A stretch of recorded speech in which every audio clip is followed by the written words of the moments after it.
Hello everyone. Uh, Today is the second of April. Wherever you are, I hope you're safe, you're doing good. Hope uko salama mahali popote huko. It's me again. My name is Geoffrey Costa, and I'm glad to be back. And we are back on our topic again. The topic that is very paramount to all of us, something that we should all be knowing, is on safety. So today, like I promised last time, we're going to do preparedness for you to be ready for any emergency, any disaster that might be coming your way. So let me start by saying that what is important is that you are able to assess, you are able to know what disasters are you going to be wary of. Ni nini hiyo ambayo itafanya uwe na wasiwasi, ni nini ambayo inaweza kudhuru wherever you are right now. So there are several disasters that we can talk about. There are natural disasters, things like floods, things like drought, things like famine, things like tsunamis, earthquakes. And for each disaster, there are measures to take and there are steps to take. And every disaster and every preparedness itategemea na where are you located. For example, we cannot start preparing for tsunami and you don't live anywhere near a huge water body like the ocean, for example. Yes, so you need to understand niko wapi, where are you, so that you can be able to prepare well. Now for Kenya, let me say that the disasters that normally we have encountered so much, because being in the equatorial region, we encounter so much floods, there's famine, there's drought, not so much. I haven't had a case where we have encountered an earthquake disaster. So let me say that for such things, there are ways that we need to prepare. And for example, our food stores, yes, how are they? Are they well stocked? Our food crops, how are they performing on the fields? Do we have enough for the season?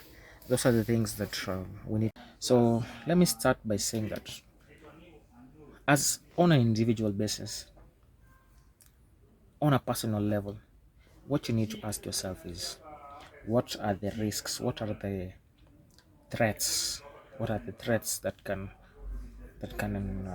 come your way as an individual? Let me start by saying that there are things like safety from bodily harm, say mugging. So those are the common things that pose a threat to you as an individual. Security risks in terms of mugging, robbery with violence, domestic violence is also a safety issue that we need to start looking at, because the numbers are getting high and they're getting scary. The other thing we need to look at is on safety, and the other thing is on road accidents. Such are the things that pose a huge threat to you as an individual, as a Kenyan individual, or when you are in Kenya. Such are the threats that you need to look at and be aware of them and take the necessary measures. So on threat assessments, once you identify the threats that are there, say on an individual basis, where do you live? Is your home secure? Is your workplace secure? Is your estate secure? your path from work to your home. How is it? Is it safe? Do you go through dangerous alleys where you risk being what do you call it? You risk being mugged. Yeah? Such are the things that you need to look at. So it also depends on your profession. For example, if you are a politician, for example, in our country, you might get the risk or might be a danger of being mugged, being hijacked, maybe because of possession of what you possess and what you perceive to have. For example, if you are perceived to be having a lot of money,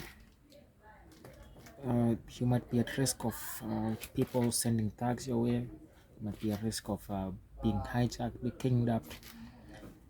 There's so many things to look at, and on such a scale, you need to evaluate on a personal level, because at this moment you are the best person to identify the risks that you have, but you need to open your mind, open your eyes to be able to understand your environment. What are the things to look out for?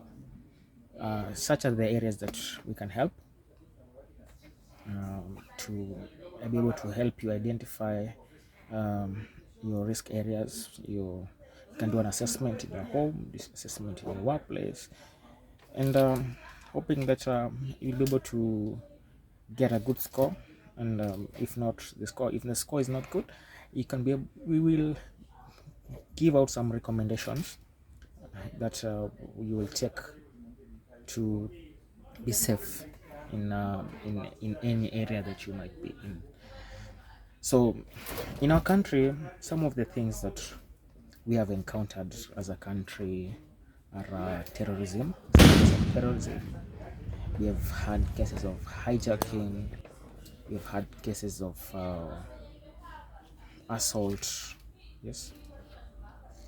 And we have had cases of ransom where someone is kidnapped and they are being demanded a certain amount for ransom. And we need to be well aware of the dangers that are there and work with the relevant authorities to be able to countermeasure and prevent such scenarios from happening to you.